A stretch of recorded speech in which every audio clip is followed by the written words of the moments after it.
தேசிய கூட்டமைப்பில் 4 கட்சிகள் ஒருங்கிணைக்கப்பட்ட தமிழ் தேசிய கூட்டமைப்பு எந்த முடிவையும் எடுக்கிறதாக இருக்கு.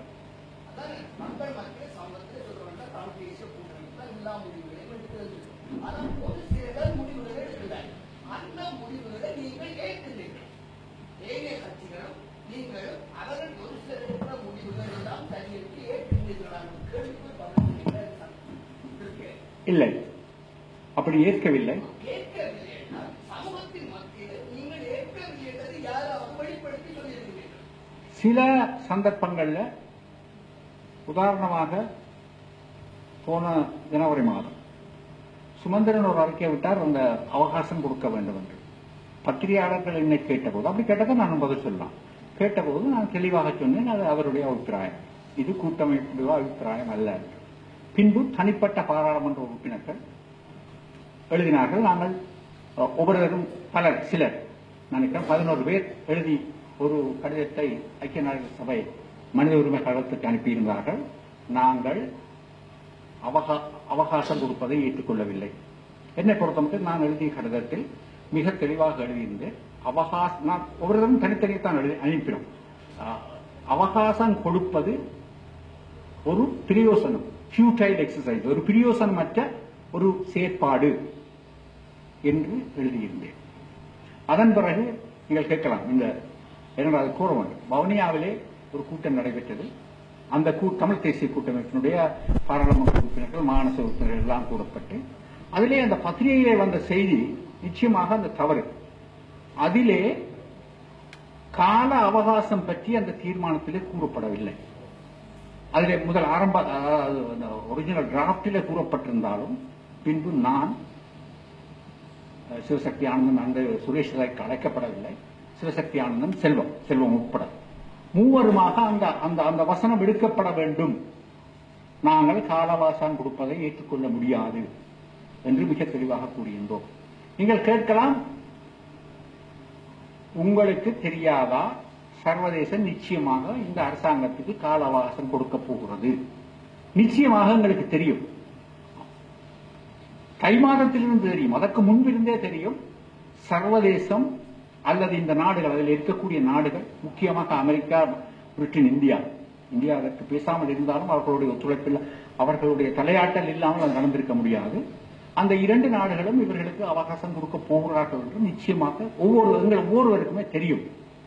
தெரிந்திருந்தும் நாங்கள் ஏன் அந்த காயத்தை அனுப்பினோம் என்றால், இந்த அரசு இந்த 2 வருடங்களுக்கு பிறகு என்ன செய்ய போகிறது என்பதை நிலாந்தன் மிக தெளிவாக கூறியிருந்தார்.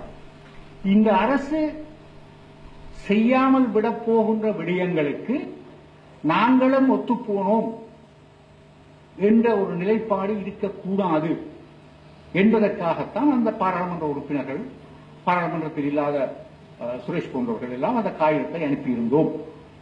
ஏனென்றால் நிச்சயமாக இதற்கு நாங்கள் பொறுப்பெடுக்க முடியாது.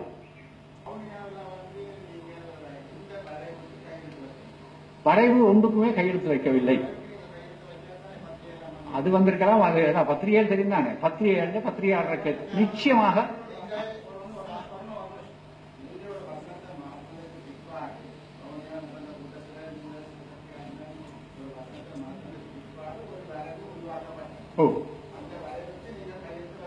இல்லை இல்லை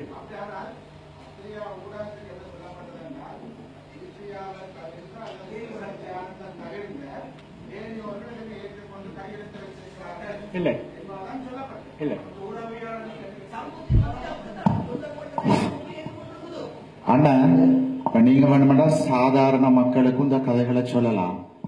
அந்த நேரத்துல நான் அனந்தியக்கா, சிவாஜிலிங்கம் அண்ணா, ஜெனிவாளன் நாங்கள், நீங்கள் முதல் சொன்னீங்கள் நாங்கள் கால அவகாசம் கொடுக்கறதை எதிர்க்கிறோம். நாங்கள் அங்க நீ கேட்கவில்லை, கால அவகாசம் கொடுக்கறத எதிர்க்கிறோம், ஏற்றுக்கொள்ள மாட்டோம் என்று கொஞ்சம் பேர் கடிதம் அனுப்பினீங்க.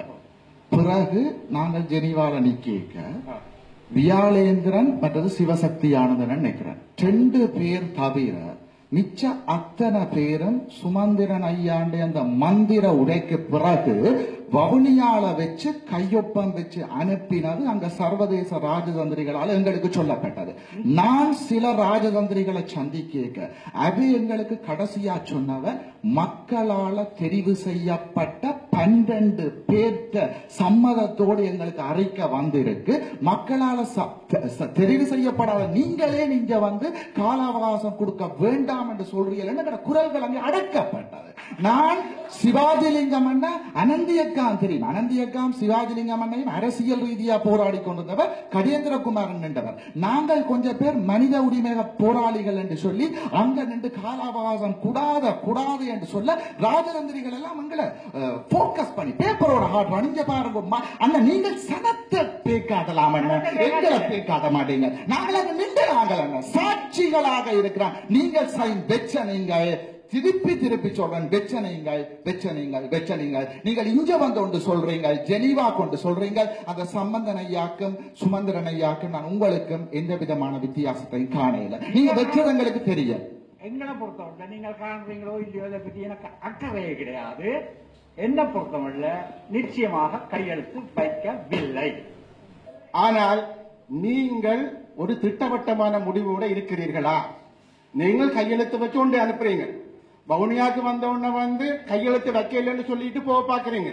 ஆனா வவுனியால சொன்ன விஷயம் வந்து வேற விஷயம் சொல்ல பாக்குறீங்க. ஆனா வவுனியால சொன்ன விஷயம் ஸ்ரீகாந்தா சொன்ன மாதிரி மறைமுகமாக 2 வருஷ காலத்தை நாங்கள் கொடுக்கிறோம் என்பதுதான் அதனுடைய பொருள். சரிதான். என்னுடைய கேள்வி எல்லாம் ஏன் நாங்கள் இது ஒரு காத்திரமான முறையில சம்பந்தனுக்கு சுமந்தனுக்கு சொல்ல முடியல? நான் உங்களை மாத்திரம் இந்த பிரச்சனையை பற்றி சொல்லல. சிவசக்தி ஆனந்தனாக இருக்கலாம், சிவாஜிலிங்கமாக இருக்கலாம், கலந்து கொண்டு 57 பேர்ல 6ஆவதாக இருக்கலாம்.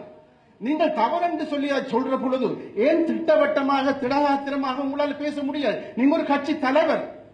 அதான் நான் கேட்கிறேன், ஏன் உங்களால சொல்ல முடியல?